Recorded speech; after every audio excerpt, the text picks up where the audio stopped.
Hello everyone, I hope you are doing well today, and today we're going to make a blackened salmon with a blue cheese sauce. Also topped with some crab meat. We're going to do some cabbage steaks, so come on and join me. It's going to be real quick and simple. It only takes maybe 10 minutes. Now what I've already done so far is I have my oven on 350. Right here in my pot, I'm just warming up my crab claw meat. This is snow crab claw meat. It's right here. Crab claw meat. Get it from Publix, $10. And I have that cooked. Well, I'm warming it up using a little Creole seasoning and a little Old Bay just to give it some flavor. Here I have my sockeye salmon. I just have 2 steaks here for me and my friend, and then we have the tilapia here for the kids, and I have it marinating with the blackened seasoning, and I use my complete seasoning, which is right here. So first thing I'm going to do is I'm going to put them, I'm using a cast iron skillet this time for a purpose. Now, those of you that watch me know that I use my cast iron skillet a lot. I love the way it cooks my food. That's why I use it. But why I'm using it today is because I'm going to transfer this entire skillet with the fish in it into the oven. So I wanted something that was durable enough for the oven. And the first thing I'm going to do is I'm going to add a teaspoon of butter. Tablespoon of butter, excuse me, to the skillet, and I'm going to let that melt down, and once it melts down I'm going to add the salmon to the skillet. Okay, now that the butter is melted down, I'm going to put both of my salmon in here first, and I have another cast iron skillet that I'm going to use for the tilapia. I'm going to add just a little salt on the back. I didn't really put too much, I didn't really put too much seasoning on the back. I don't plan to eat the skin on my salmon. If you choose to, that's fine. And if you don't want to use butter to sear it in the skillet first, you know, you can, and you're only going to do this for 2 minutes on each side. You can use olive oil. That's what I was trying to say. You know, you don't have to use the butter. I know some people are picky about butter. It's kind of fattening. But what I do, like more healthy food, I gear towards low carb, because that is the only thing that I have tried that I have lost weight drastically by cutting carbs. So you can have butter when you're on a low carb diet. The butter has the calories, you know, and the fat. Fat we do need when we're on a low carb diet, but I'm not here to give a lesson on that, so we're just going to go ahead and cook. So a lot of my healthy foods this month will be low carb, but they will be higher in calories and higher in fat, because our body naturally needs those fats so that it will take place of, you know, what's missing from the carbs is what I'm trying to say.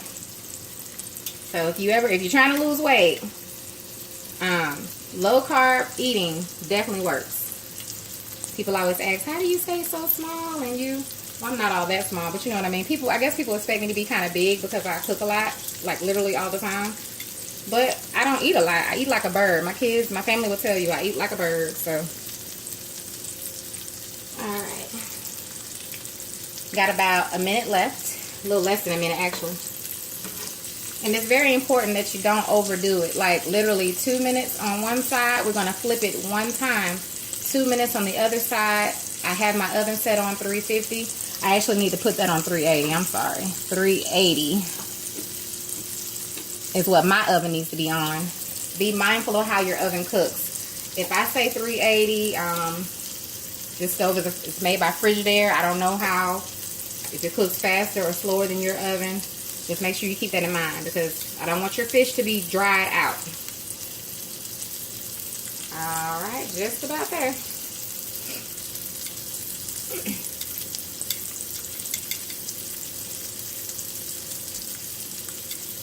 Alright. There we go. I'm gonna turn these over. I'm gonna set my timer again, same way I did, because I don't want to go over those 2 minutes. And I'm gonna let this cook on the other side for 2 minutes.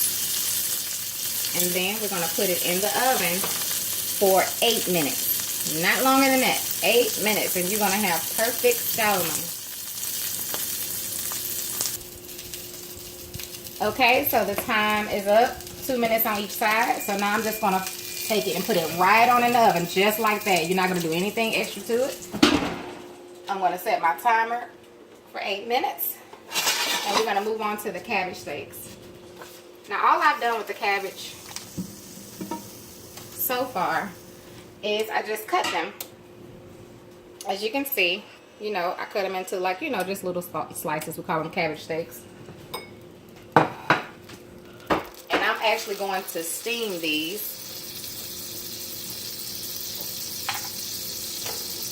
And that's all I'm going to do. So I'm not going to do anything.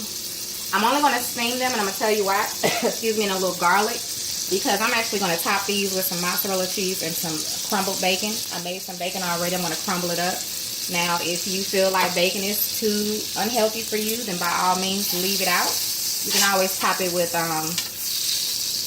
you know, you can always top your cabbage steaks with just the cheese. Or if you don't even want the cheese, you don't have to. You can just season them to your taste. I haven't put anything on them just of yet.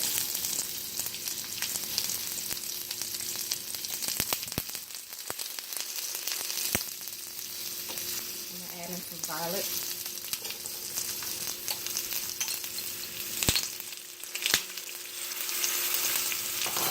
And I'm going to add in just a little bit of my cooking wine.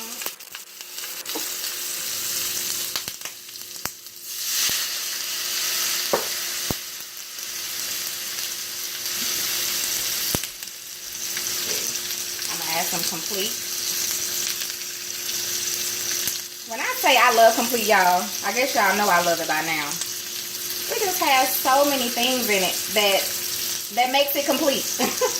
I mean, there's so many spices in it that you need on a regular basis. And that's why I love it so much. That's exactly why. Ooh, that smells good. I'm going to put that last one in the middle. I don't think I would have enough room. I'm going to add a little bit of water.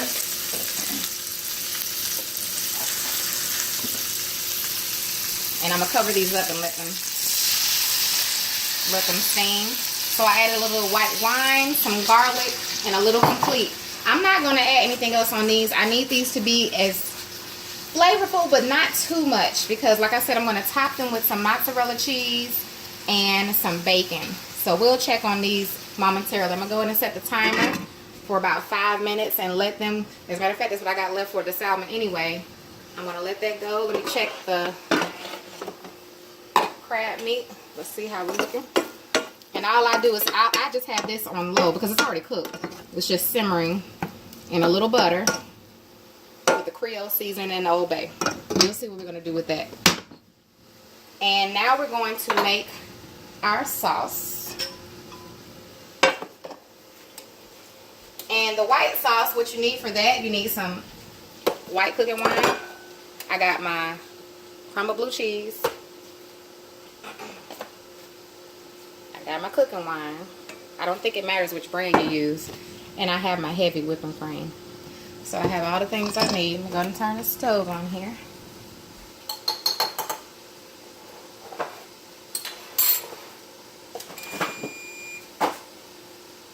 Okay, we're getting there.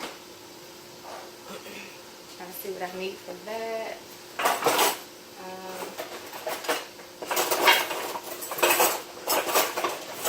I'm sorry, y'all. I don't like y'all to hear me rumbling through my drawer looking for utensils. Alright, the first thing I'm going to do is I'm going to add my heavy whipping cream. And if you all wanted specific measurements, it's going to depend on how many people you're cooking for. I would definitely be willing to type it up for you all. If you want it, just ask me. Y'all know I cook by hand, but one side I'm working on my cookbook, so there are sometimes when I cook, I'm literally writing down everything as I'm cooking, and it takes so long. But it's so worth it, you know, because this is what I love to do. And that's share my cooking. Next, I'm going to add some white wine. Not much. It's about 1/3 of a cup. Please don't ask me how I know that. And I got my crumbled blue cheese. Need about 1/3 of a cup of this too. Yep, that's about right. I'm going to let that cook. Once it starts to boil, I actually need to whisk it. I'm going to turn it down on the low. And we're going to drizzle it over the salmon. I'm going to put the crab meat atop the salmon, and then we're going to drizzle it with this blue cheese sauce. Let's check the cabbage here. Okay, so it's steaming pretty good. I don't like my vegetables mushy. Like they have to be like al dente. So I'm going to let them go another couple of minutes. I just can't do it if they're mushy. I'm an al dente girl. And that's all vegetables. Alright, so I'm going to let that come to a boil. It's starting to come now. We'll let that come to a boil. Before I begin to whisk, we need to give the cheese an opportunity to kind of melt down. I got the blue cheese crumbles at my local grocery store. About $4 for that container. I couldn't find it in the block for some reason. And I probably just overlooked it. I was just trying to get out the store. In case, you wanted to know. And I'm sure this will work well with any type of cheese you choose to use. I wouldn't recommend a cheddar or anything like that, but like a white cheese. Maybe a Parmesan. Parmesan may actually be good. Now that it's come to a boil, I actually put it down on low, so I'm just going to let that thicken up a little bit. And if you want it thicker, which I do want mine thicker, I'm going to add in a little bit of cornstarch. I'm going to mix some cornstarch with a little water, very little, and then I'm going to add it in so that it'll thicken up some. So again, let's check the cabbage. That's almost ready. And let's check the salmon.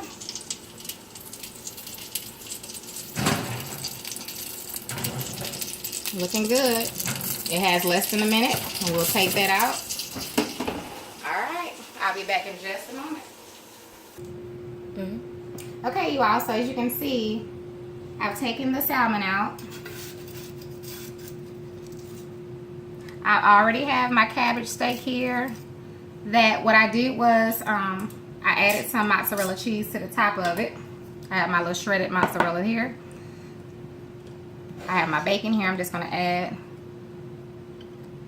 some to the top. Like I said, if you want to do that, fine. If you don't, I understand.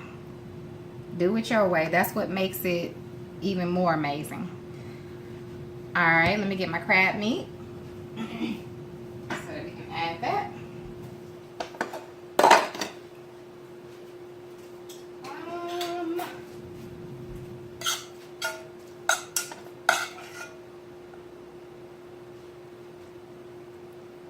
And you can rearrange it on there how you want. I'm just going to put a little bit down the middle there.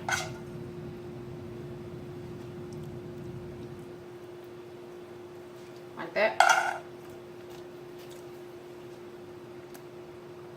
And then this is my blue cheese. Y'all know I use these a lot. You can get these at Walmart for like 50 cents or $1, something like that. I like to use them when I'm drizzling things, and just helps to keep it a better control of what you're doing. Alright. And there you have it. This meal literally took about 10 minutes. Give or take 15. So it's just something quick, easy, and simple, and tasteful.